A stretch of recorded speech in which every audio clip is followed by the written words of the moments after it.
Thank you, and welcome everyone. My name is Jeannie, this is Laura, Will, and Aaron, and today we're going to talk about engaging millennials with the PGA Tour. So for starters, we know that the PGA Tour struggles with relevancy with young millennials, specifically in the 18 to 34 category. They have a perception problem, there's extensive entertainment options for this demographic, and the changing media landscape makes it hard for this demographic even to find PGA Tour content. So we also know that younger fans are different, but that's not necessarily a bad thing for the PGA Tour because younger fans value experiences over material items, they're community driven and dedicated to philanthropic causes, and they like being outside and active. Those three things align really well with what the PGA Tour is all about. But, then there's always a but, millennials have concerns about golf. The first one being that it can be elitist and exclusive. The second one being that it's a little stuffy sometimes, and the third one is that, quite frankly, sometimes the game can end up being a little bit boring and a little bit dull. But we're going to aim to change that. We're going to aim to make golf fun, accessible, and unique, and in turn, make the PGA Tour feel the same way as well. And here's Laura to talk a little bit more about that. Okay, so one of the first things that we did when we're thinking about how we can make the PGA Tour accessible, fun, and unique is look at some of the other properties that millennials are spending their time, attention, and money on. So we looked at things like Major League Soccer, like Topgolf, like minor league baseball, just to see how some of these properties are plotting against these kind of dichotomies here, and see where the PGA Tour is falling as well. And as Jeannie was saying, you can see the PGA Tour is struggling a little bit on kind of winning on these key categories. So who is doing it well? It's one of the things that we wanted to dig into a little bit deeper, is take a look at who is creating a accessible culture, and Major League Soccer is someone that does that really well. What they've been able to do in creating a kind of culture and a fan base around a sport that wasn't very popular in the US, even as recent as 10 years ago, has been really really powerful because they've been able to basically take the environment of being a fan and the impact of being a fan and build that into kind of their core product offering. Secondarily, we wanted to look at something a little bit outside of sports. So we looked at Lollapalooza, which is a 4-day music festival that occurs in Chicago every year. This festival has really exploded in popularity over the last 10 years, especially with millennials, and they've done it because it's just really fun. They've managed to take a music festival and also create an art festival, and also create a food festival, and make it a place that you can bring your kids. There are all these different ways to engage with this festival that makes it a really fun atmosphere that millennials want to be involved in. And the last thing we looked at is the NBA. The NBA has succeeded in creating a really unique product for its consumers, especially in the social media space. So something that the NBA does really well is connect their fans to their players and creating that sort of unique content and prioritizing that in the way that they promote the league, because that's an experience that you can get with the NBA you can't with a lot of other properties. So what does this all mean for the PGA Tour? If we think about those insights about millennials kind of overall that Jeannie outlined, and then some of the things that we're seeing that these other properties are doing, how can we take all of this and apply it to the PGA Tour in a way that makes it feel unique, accessible, and fun? So to do that, we wanted to just kind of level set on terms of what the objectives are.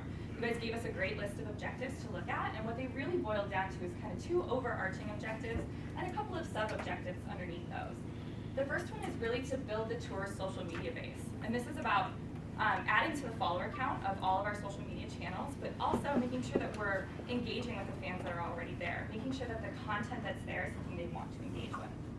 Secondarily, and maybe almost a little bit more importantly, is getting more of those millennial fans to attend the tour events.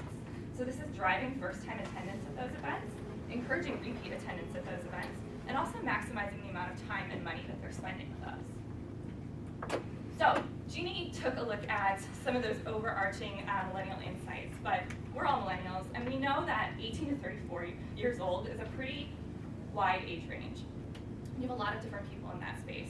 So we don't want to talk about millennials as just millennials. We wanted to break this down for you into a couple of key sub-profiles and think about how they might uniquely engage with the sport of golf and the PGA Tour. So the first of these profiles is Brett. Brett is what the NGF calls a breakfast baller. He is someone who plays golf socially. He enjoys it because it's something he can do with his buddies on the weekend. He can have a beer on the golf course. It's just fun.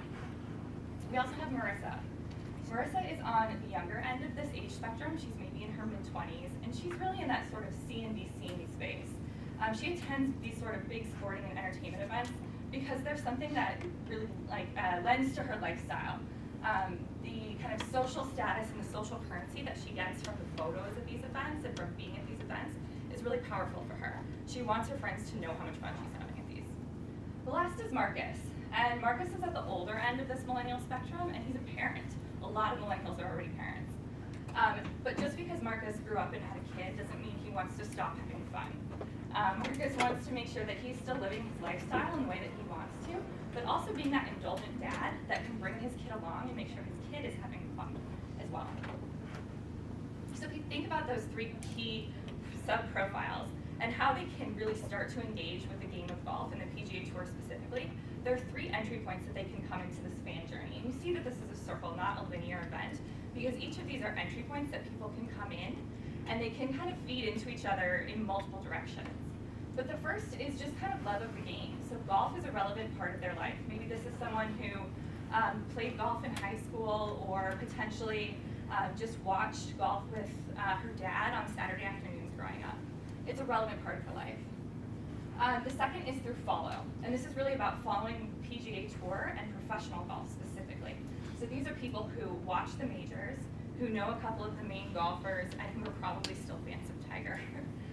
And then the last is by attending these live golf experiences. So this may be coming to the PGA Tour events, but it also might be attending live golf experiences like playing Top Golf. So this kind of circular fan journey lends itself really nicely to a three-part strategy that is going to play out through a lot of what Will and Aaron are going to take you through here in a minute. But it's really celebrating, amplifying, and inviting these millennials into this unique, accessible, fun experience that we're creating with them for the PGA Tour. So how do we reach them?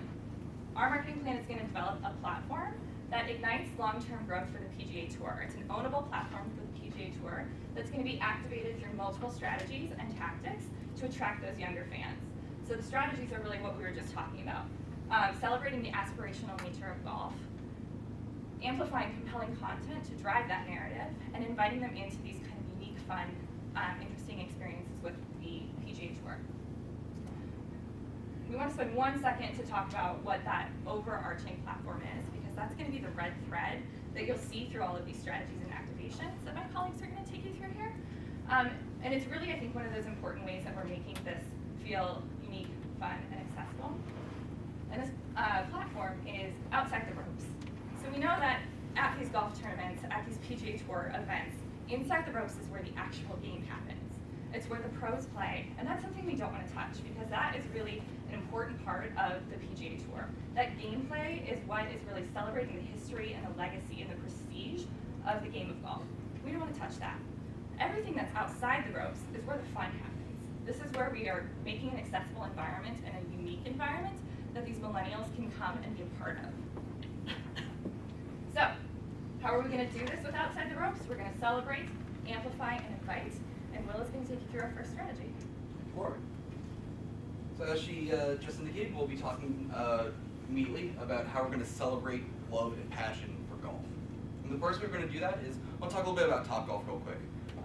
So the first thing that we did when we got in on Friday was we met the heads of NSF, got oriented, and then we got shipped on a bus off to Topgolf. And as someone who had never swung a driver before in his life, this was probably one of the coolest sports experiences I've ever had. And knowing that a lot of my colleagues here felt the same way, we knew that Topgolf really had to be an integral part in helping drive millennials towards the PGA Tour, as this is probably the main way that we're going to be experiencing golf in our lives right now.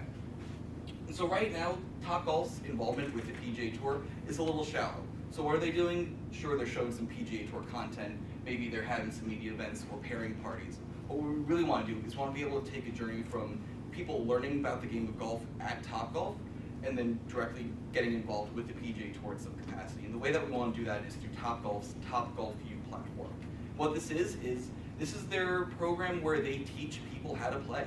People are paying $15 or $20, millennials, kids, women of all ages, coming in and having the golf pros at Topgolf teach them the game. And what we want to do is we want to take the graduates of that Topgolf U program and immediately insert them into the PGA Tour ecosystem, whether that's through discounted tickets, exclusive events, and accessibilities. The next thing that we want to do is a little subtle, but still really important to how we're going to drive the celebration of golf. And so right now we want to talk about how the PGA Tour is actually talking on social media. Right now the content is all part of a one-way conversation. The typical content is Jason Day shot a 2 under. Rory McIlroy missed the cut. There's not a whole lot of engagement with the fans. There's no interaction. There's no retweeting. There's no real conversation between the two where there's point, counterpoint, and having something valuable come out of that. PGA Tour needs to learn how to use its actual brand voice and demonstrate that it's not that cold, corporate, stuffy image that some millennials think that golf really personifies. The next part of Outside the Ropes that we're going to talk about is the ability to amplify content. Right now, PGA Tour Live is the must-have thing if you're a golf fan. It's the only platform where you're going to be able to watch PGA Tour events anywhere and at any time. For $40 a year, fans can access the exclusive coverage of early morning rounds at PGA Tour events, as well as being able to follow over 30 PGA Tour events. But that $40 a year annually, while a low price point, is still a barrier to entry for some millennials. And the way that we want to overcome that is by partnering with T-Mobile. We looked at how successful they were with Major League Baseball, driving millennials to that sport, which had been aging out, and how they were able to drive them to their over-the-top platform through the T-Mobile Tuesdays promotion. T-Mobile has over 70 million users and subscribers in the United States, which would more than multiply the exposed base of PGA Tour Live by 35 times.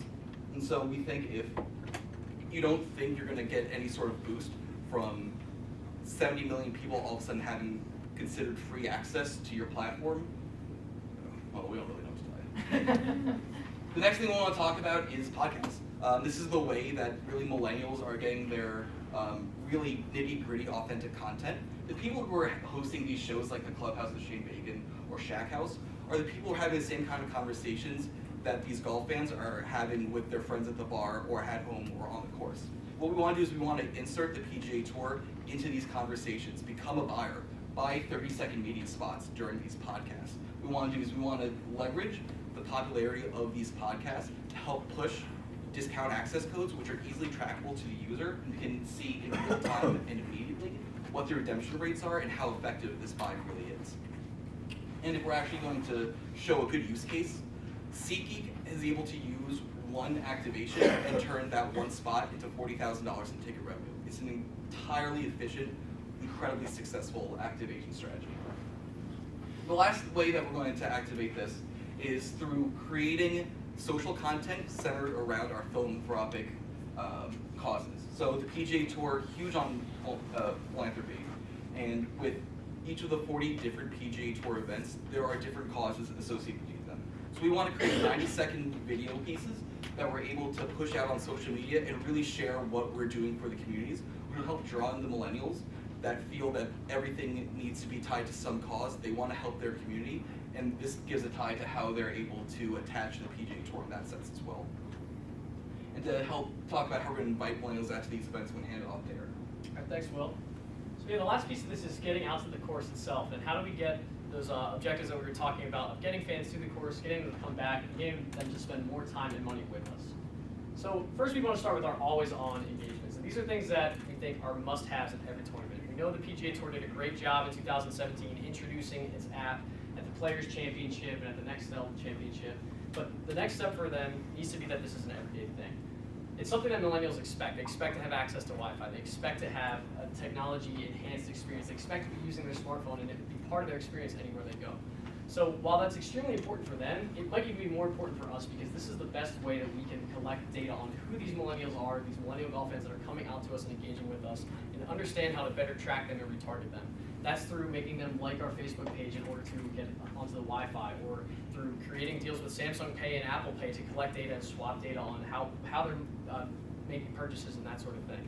So this is not only something that they expect, but something that we can really leverage to our advantage to understand and retarget millennials.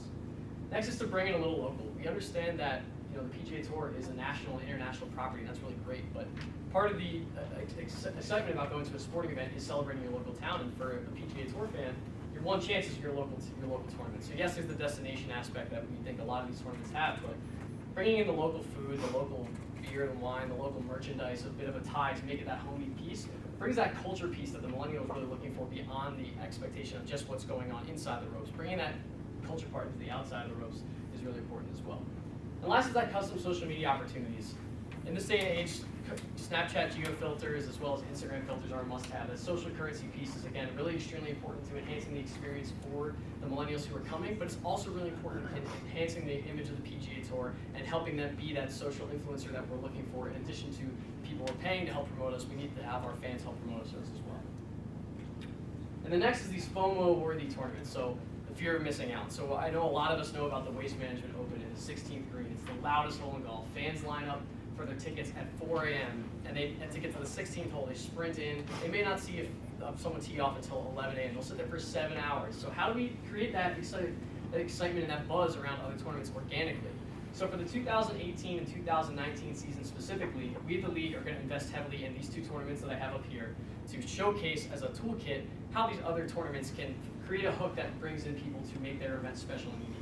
So the WGC Dell Technologies Match Play Tournament in Austin, Texas. We know Austin is that cool, hip city in Texas. We know Texas loves its barbecue. So how do we get everyone involved? We make a barbecue event that's going to be a taste competition with 6 local chefs who are going to bring food trucks. They're going to be distributed around the course at concession stands. And again, the big key here is that we're complementing the golf. We want to create golf fans. So we're not taking away from what's going on inside the ropes, but we're complementing it with a great food experience. We're tying it to social, we're getting them involved, and we're getting those Bretts and those Marcuses who love golf and who love barbecue and are on the fence about coming. We're getting them to come out to join us. The next is the AT&T Pebble Beach Pro-Am. We know that that's one of our really interesting tournaments because we have celebrity. It's in Southern California. So this is a really cool opportunity. How can we complement the golf with something unique and interesting and cultural? So we thought by installing 3 10-foot art installations throughout the course, we're going to create a really unique opportunity to showcase the beauty of golf. A lot of us have seen Shot Tracker, and when a player hits a ball, we see that line on the TV. So we know that the ball has a different curvature. Every guy who hits it, you never know what's going to happen. So throughout the day, these artists are going to work to mimic what that curvature was, mimic what that shot was, and create these unique and interesting pieces that are going to draw in those Marissas, those people who are looking for that cultural experience to tie into the golf as well. And this also really ties nicely into our philanthropic mission of allowing us to sell these pieces or donate them at the end of the tournament to create something that's long-lasting and memorable and something that's easily repeatable as well. And all of this, of course, is not anything unless we drive it home with a reasonable budget and significant measurement capabilities, and Jeannie's going to explain that for us now. Yeah, thanks, Aaron. So as you guys can see, we've really tried to build tactics that can make it fun, unique, and accessible, but none of that matters unless we measure it and unless we can pay for it, right? So we'll talk a little bit about the budget first. I'm not going to go into detail. You guys have a detailed budget in your handouts, but I do want to mention that we've allocated about $500,000 for what we're going to call a research and pivot fund for the first year. We're going to do pre-event and post-event research after every single event, and we're going to figure out ways that we can change the model to make it successful for the first year, and then set a benchmark for subsequent years. With that benchmark, we're going to be measuring success in subsequent years based on the objectives that Laura took us through in the beginning of this presentation, and that's social media following and millennial fans. We have a sampling of metrics up here that we're going to measure weekly, monthly, and annually, and we expect, honestly, that these are going to change after the first year, and we get a really good view of what this program actually looks like. And finally, we wanted to share with you a promotion timeline. This sample is for the Austin event that Aaron just told us about, and as we mentioned, we think that doing a proper promotion timeline is really going to make these events accessible, unique, and fun for millennials.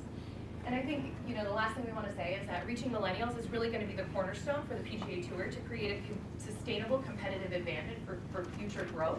And with that, we'd love to answer any of your questions about engaging millennials with the PGA Tour.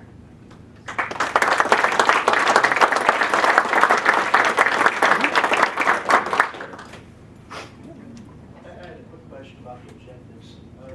One objective we have is to build towards social media base, and we've actually set a figure 300,000. When it comes to getting more 18 to 34-year-olds to attend a tour events, nothing's really mentioned. It's a little nebulous there. For $5 million, what would be a good measure of success in your opinion? The first year, how many more folks are they able to bring out to these events? Yeah, one of the things that we talked about in general is just kind of setting a 10% growth goal across all of these channels. Knowing that that's going to be aggressive in some spaces and at some of those events, and it's going to be more attainable to others, especially when we look at those kind of new FOMO-worthy tournaments that we're really building and using as a pilot program for how we could roll that out for the rest of the tournaments moving on. We would definitely look at those in particular to see how that millennial audience grows there, and we would definitely expect that to hit the 10% growth rate. Maybe thinking that might average itself out over some of the other ones where we're not putting quite so distinct of an effort, but some of our social efforts and things like that are driving more attention around those tournaments. But I think, again, to Jeannie's point, we're using this first year to learn, so that benchmark might be wrong. And we'll see kind of how we do with that first year and adjust and kind of reset our goalposts from there. And I would add that I think, again, it's about driving the conversation, and it's probably not going to be as easy to tell a traditional revenue return for the first year, but if we can gauge interest, if we're receiving feedback from people attending tours who are engaging the application and who are engaging in social media and listening to our podcast, we think that those are metrics that are going to be really important in that first year, especially as we can create benchmarks to make sure that investments moving forward are very specific and are less about just specifically to marketing and more towards driving revenue and return. That 10%, is that millennial growth or overall attendance at the tournaments? That would be more Millennial specific. alternatives, yeah. Thank you. So I see a piece in your budget line about content, or is this, sorry, content? Yeah, It's sorry. really context. Sorry, There's- Brenner. There's actually Yeah, a it's a full little bit budget different. in the very back page. Oh, okay, where you'll read. It's a lot easier to read. Can you talk a little bit about the unique content pieces? Sure. As Will mentioned, we're looking to produce 40 90-second pieces that are going to speak to each of the philanthropic causes that the PGA Tour supports through the course of the season. So each of those will be unique pieces that will be filmed and distributed before that tour comes up to hopefully amplify the message that we're supporting this philanthropic cause and millennials should get on board and support it as well. So from a creative standpoint, we want them to look and feel a little bit like, and I'm a little biased, but the Chicago Blackhawks do a great job with their philanthropic causes and their What's Your Goal campaign. And it's not going to replicate that exactly because the sports are very different and the personalities are very different, but they do a great job of talking about the causes that they support and getting their fans on board as well. So those content pieces are going to mirror a little bit of what that goal is. And I think one of the things that the Blackhawks do really well with that series, and that we would want to walk the line with these two, is like showing our support for these causes and how we're involved and how millennials can be involved by supporting the PGA Tour without tooting our own horns too much. We don't want to be out there like chest beating and being like, oh my gosh, look at all the great stuff we're doing. But it is kind of amplifying those stories because those are stories that millennials like to hear and they like to engage with. One question I have is just regarding your fan journey, the cyclical background that you had.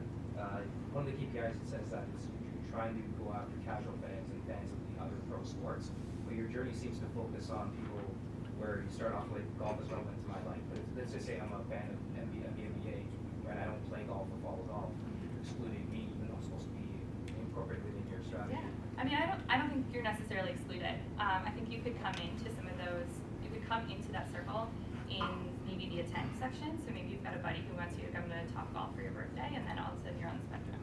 But I do think that the important thing to think about is that these people have to have some interaction with golf, some kind of openness to paying attention to golf, to having golf be a relevant part of their life, or to attending a golf event. Because if they're not paying any attention, they're not interested, they're never going to come, that's not something you can win with. No, but you're supposed to create that for me though. For sure, and I think the Topgolf partnership is a really great opportunity. The statistics that showcase what Topgolf does for the game of golf is really great. We saw that 23% of first-time golfers who played their first round of golf last year were influenced by Topgolf, and we saw that, again, a big piece of this is the engagement around the conversation and everything else as well, but that piece and opportunity to draw people in somehow and get them into the conversation allows these other things to create that environment. I had a similar question on the podcast and media buys. Love the idea. Obviously, podcasts are what millennials are consuming media and content, but you focused on golf-specific podcasts. Are you guys really kind of zeroing in on fans who are people who are already fans of golf and just trying to make them become stronger, more avid fans, or are there other sort of forms of media or content channels you can tap into to try to create golf fans, people who maybe have the ability to convert but aren't currently consuming that sport? Yeah, I think our main goal here was to at least provide a proof of concept with a demographic and a psychographic that we knew would work. So we wanted to make sure that we get the fans who aren't attending events but they're still watching, so we can get those followers to actually become attenders and really bring them up that fan escalator. And once we know that we can get those buys to really convert and turn into ticket purchases, now we can maybe start looking more at like a Bill Simmons podcast. It's a bit more general and see if we can start driving from there. But that's more of a year 2, 3, 4 further down the line after we establish success in the first one. How do you envision the Topgolf partnership working? It's obviously a great affiliation, but as far as semantics, how do you see it working? Sure, we didn't dive too deeply into the evaluation piece of it, since that was a little bit out of the scope, but we thought that that was for sure something that was mutually beneficial, and we think that's something that we can encourage, definitely a partnership where we're giving them some assets in terms of giving them access to our content and giving them some things that will help draw people that are golf fans into Topgolf, like the discounts and like the incentives to get to the Topgolf U program. Thank you. But so I think for us again, we're seeing such tremendous drive in correlation between people going to Topgolf and then going and playing golf, and that gets them in our ecosystem. It's a no doubter for us that we need to get involved. And I think the more that we can encourage them to talk about the PGA Tour as a partner of theirs and as, you know, kind of that elite level of golf that, like, when you want to be paying attention to the pros, that's where you're going to see things too. I think that can also be a way that we start that sort of two-way conversation. So, I mean, does the dollar amount you associated with that, where does that money go to? That money is for tickets. So part of the partnership would be, they kind of talked about content, we would look at merchandise as well, but for the 12 Topgolf locations that are in the same markets as our tournaments, we're gonna give them tickets to give away to millennials who are at those events, who are like part of Topgolf U. Yeah, and for the markets where maybe there aren't tour events that happen there, it's maybe giving them discount codes for access to exclusive content on PGA Tour Live and things like that. So that's what the budget line item is for. Are you concerned a little bit that you've got like $3 million of your $5 million allocated to production? You got to get the message out there. It's something you really it's well thought out in terms of the messaging you want to get customized to all 45 markets, but a big percentage of your budget that's going to be sunk into that area.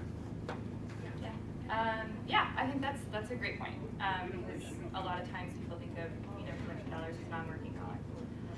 But I think that the high production value is going to go a long way in winning with these millennials, and that content then is again things that we can use year over year, especially if it's something that's running kind of in the lead up and promotion to a tour tournament. That's reusable next year. That's not going to be worn out by next year. So it is a big investment in year one, but I do think it's going to pay off in dividends in the future. It's big. I think a big concern of the industry really touching different cultures. And I know you have a profile of your different fans, but can you speak more to the cultures within those different profiles of those 3 different segments? Are you talking like multicultural and ethnicity and things like that? Absolutely. Yeah, I mean, what you'll see in general with millennials is that we tend to be significantly more diverse than older generations, and the Gen Zers that are coming up behind us are even more so. And they're starting to actually even bleed into this 18 to 34-year-old target at this point. So if we think about in terms of those particular profiles that we built, Brett, Marissa, and Marcus, we definitely built them to be more kind of psychographic and behavioral. So they are going to kind of run the gamut a little bit across some of those demographics and those like ethnicities and things like that as well. But they're definitely going to be spread, and they're going to be more diverse and more multicultural than golf fans traditionally.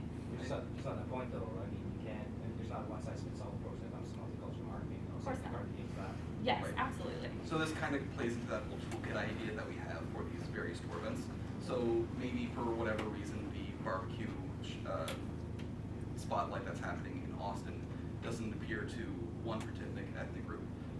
But for the art scene in Pebble Beach, it's going to draw a different crowd every time. So when we have 38 other tour stops that have such wildly different and radical cultural draws based on their separate regionalities, that should give us enough diversity within just our activations to be able to create touch points with every other ethnically diverse group within the golf ecosystem. But it's a great call out, and it's something that I think, that research and pivot budget that we've got a little bit of money kind of allocated for, if it's something that we're starting to see, we're not connecting with, Hispanic millennials in a particular market or at a particular time with our tour, we can make a pivot and we can kind of build in some more insights that are maybe more relevant to them and build some content that's really specific to them. Definitely. I think I would add just that it's important to know it's not going to happen overnight, and golf is certainly predominantly male and predominantly white and older. So how do you create that change? And we're definitely trying to, again, promote that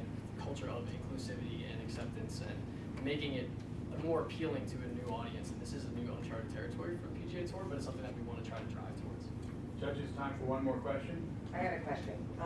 So, you know, you didn't have an ROI on this $5 million spend. So, knowing that, when you talked about ticketing, you talked about discount codes through SeatGeek versus packaging and things like that.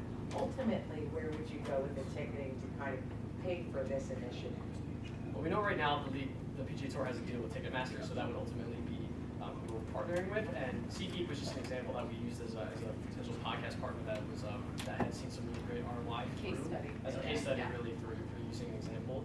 So again, for us, it's just about this $5 million for this year is really about benchmarking and more about a pure marketing spend. And the goal being to set some benchmarks so we can really drive that ROI, make sure that people we're getting this year are coming back next year. So, and then at that point, then we can kind of try to get them into the PGA Tour Live and some of the other assets that we have or that are revenue drivers. I think in terms of where we're using those discounts, we may be able to think about how we use them on some of the lower revenue parts of each tournament event as well. I mean, it's 4 or 5 days for most of these events. Like, how can we use those discounts to bring people in on Fridays when maybe it's a little bit less traffic and those sorts of things, which is the pro-am part too, where they can experience that like outside the ropes fun part.